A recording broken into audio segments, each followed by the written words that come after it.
सभी को साधुवाद, सभी को नमस्कार। बहुत अच्छा प्रश्न आया है रशिया से हमारे स्टूडेंट का, कज़ान से। कज़ान से ये प्रश्न आया है कि गुरुजी आप ये बताइए कि हनुमान जी जो अष्ट सिद्धि नौनिधि के दाता हैं और जो कि जिन पे सारी सिद्धियाँ सारी निधियाँ हैं और वह सिद्धियाँ देने वाला, प्रदत्त करने वाला। तो वहाँ से हमारे साधक ने ये पूछा कि गुरुजी आप ये बताइए कि क्या हनुमान जी बंदर थे? एक जैसे कि हम पिक्चर्स में भी देखते हैं, तो उनके अंदर एक इच्छा जागृत हुई कि यह पूछने की कि क्या वह बंदर थे? क्योंकि हम देखते हैं कि हनुमान जी की एक पूँछ है और तो वो उस प्रश्न का जवाब, क्योंकि मेरा रशियन में भी लैंग्वेज में भी ट्रांसलेट हो रहा है दूसरे चैनल पर, तो मैं चाहता था कि अपने इंडियन व्यूअर्स को भी हम इस बारे में बताएं कि हनुमान जी जो है एक साधक हैं और हनुमान जी एक ऐसे साधक हैं कि जो कि 8 सिद्धियां 9 निधियां देने वाले हैं। सिद्धियाँ जैसा कि विदित है, पता ही है कि अणिमा, लघिमा, प्राप्ति, प्रकाम्य, शितो, वशितो, ये सब सिद्धियाँ होती हैं। 8 सिद्धियाँ 9 निधियाँ हैं और वो 9 निधियों को देने वाले हैं। भगवान हनुमान जो हैं वानर नहीं थे। वानर जो कहा गया है, वानर का जो उल्लेख भी आता है, वह हमारे वाल्मीकि रामायण में उल्लेख आता है। लेकिन वाल्मीकि रामायण में जो वानर का उल्लेख है कि वह नर जो वायु से बातें करे। हनुमान जी, भगवान हनुमान प्राणायाम पुरुष हैं। प्राणायाम पुरुष हैं और वा जो प्रत्यय होता है वात का और नर, वह नर जो वायु से बातें करे, इसलिए उनको वानर कहा गया। हनुमान जी जो है एक साधक हैं, उन्होंने पूरा जो जीवन है वो साधनाशील है उनका और एक प्रेरणादायक है। भगवान श्री राम के उपासक के रूप में उन्होंने पूरा जीवन बिताया है। उन्होंने ये संकल्प लिया है और आज भी हनुमान जी जो सप्त चिरंजीवी हैं, उन चिरंजीवियों में हनुमान जी व्याप्त हैं। तो हनुमान जी वानर नहीं है। हनुमान जी में इतना वेग है। हनुमान जी जो मैंने आपको सिद्धियों का भी वर्णन किया, तो वह सिद्धियां कौन सी हैं? वो योग में सिद्धियां बताई गई हैं, अणिमा, लघिमा, प्राप्ति। अणिमा क्या होता है? अणिमा अणु के समान छोटा हो जाना। लघिमा लघुत्व इतना प्राप्त कर लेना, हल्का हो जाना, इतना हल्का हो जाना कि सूखे पत्ते के समान, जब सूखा पत्ता हो जाए सूखे पत्ते के समान उड़ जाना। ईशित्व वशित्व जो ईश्वर की उपासना में हमेशा व्याप्त रहे, संलग्न रहे। वशित्व जो कि जिस चीज का भान करे, जिस वस्तु का भान करे, उस वस्तु को पाले। तो ऐसी ऐसी सिद्धियां हैं हनुमान जी की और हनुमान जी ने जो सिद्धियां प्राप्त करी, वो सिद्धियां साधना के बल पे सिद्धियां प्राप्त करी। जैसा कि आपने देखा भी कि भगवान सूर्य को भी हनुमान जी बाल्यावस्था में ही, उन्होंने जो लीलाएं दिखाई हनुमान जी ने, वो बाल्यावस्था में ही सूर्यदेव को लील लिया और सूर्यदेव को लील लिया। इसी कारण आप दूसरा प्रश्न अभी आया है, ये फरीदाबाद से है। फरीदाबाद से एक ये हैं मोहनलाल यादव, वो पूछ रहे हैं कि आप ये बताइए कि उनका मुंह जो है वानर जैसा क्यों है? वानर जैसा क्यों है? तो वानर जैसा मुंह उनका जो बताते हैं, वो हनुमान नाम से ही पता चलता है। हनु कहते हैं ठोडी को और मान कहते हैं जिस पे हनुमान, उनका नाम महावीर, बचपन का बाल्यकाल का महावीर नाम है। और हनुमान कब पड़ा? हनुमान तब पड़ा जब इंद्रदेव ने वज्र का प्रहार किया हनु पर उनकी, तो हनु जो है उनकी दबी। जब उनकी हनु प्रेस हुई तो उनका जो फेस का जो पोजीशन थी वो पोजीशन चेंज हुई, और जिसके कारण उनका मुंह जो है वहाँ से बदला। तो हनुमान जी को लेके कई भ्रांतियां हैं लोगों के मन में।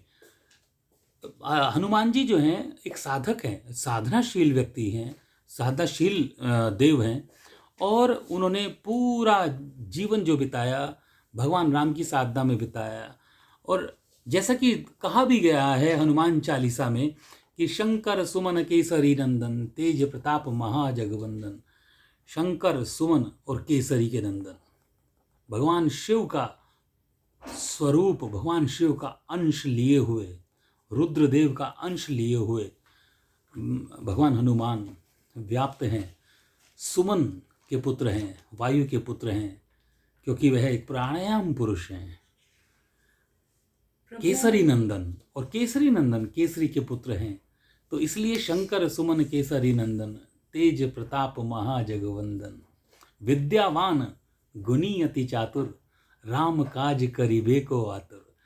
कि वह विद्वान होने के साथ साथ, विद्यावान होने के साथ साथ, सद्गुणी होने के साथ साथ प्रभु श्री राम के लिए सेवारत रहते हैं, हमेशा कार्यशील रहते हैं।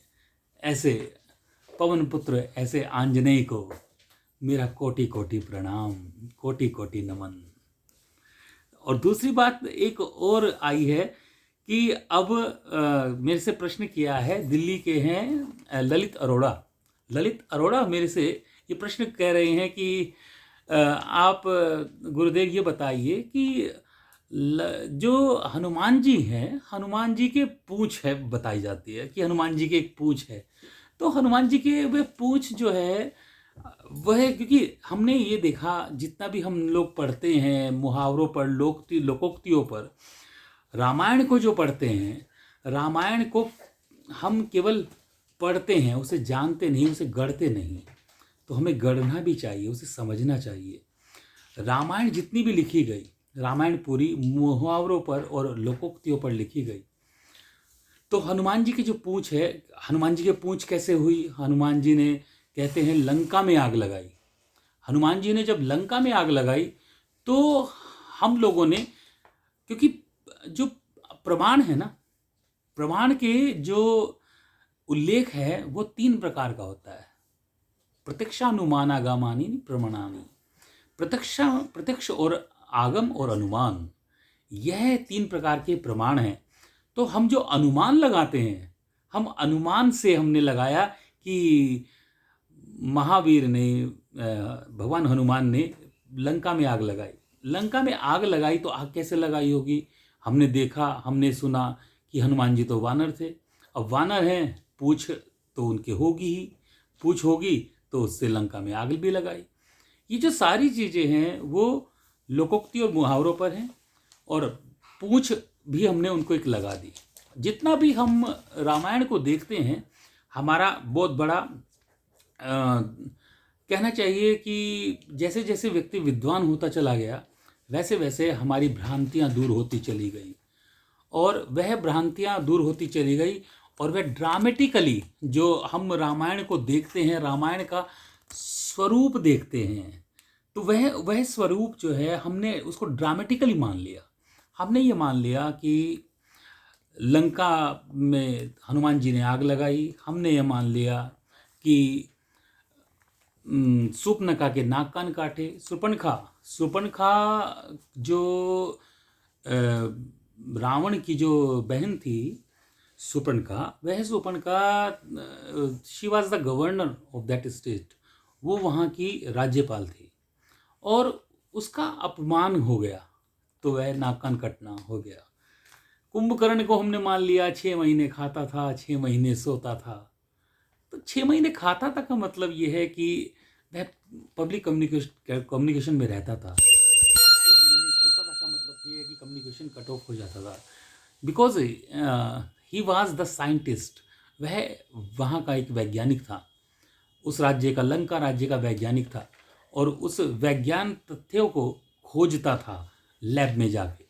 तो वह 6 महीने के लिए भूमिगत हो जाता था। भूमिगत इन द सेंस कि वह कहीं खो जाता था या सो जाता था, दूसरे शब्दों में अगर हम इसको कहें।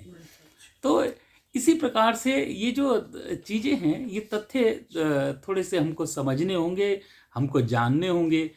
भगवान राम तो मर्यादा पुरुषोत्तम हैं ही, भगवान राम तो भगवान विष्णु के अवतार हैं ही।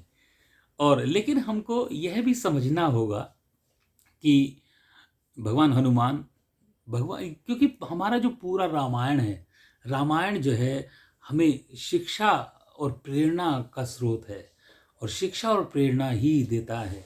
तो इसलिए हम, और मैं सभी साधकों को ये कहना चाहूँगा कि मंगलवार के दिन भगवान हनुमान जी का जरूर हनुमान चालीसा या बजरंग बाण का पाठ, अगर आपको आता है तो ठीक है, अगर नहीं आता है तो वह आप ऑडियो के माध्यम से भी उसको सुने। जो आधे से ज़्यादा जो कष्ट होते हैं, जो ग्रहों की बाधा होती है, जो भूत प्रेत आदि की बाधा होती है, वह केवल उनके स्मरण मात्र से ही, उनके सुनने श्रवण मात्र से ही दूर हो जाती है। आज के लिए इतना ही। अगले एपिसोड में फिर भेंट होगी। मनीषाचार्य को दीजिए इजाज़त। धन्यवाद। हरि ओम।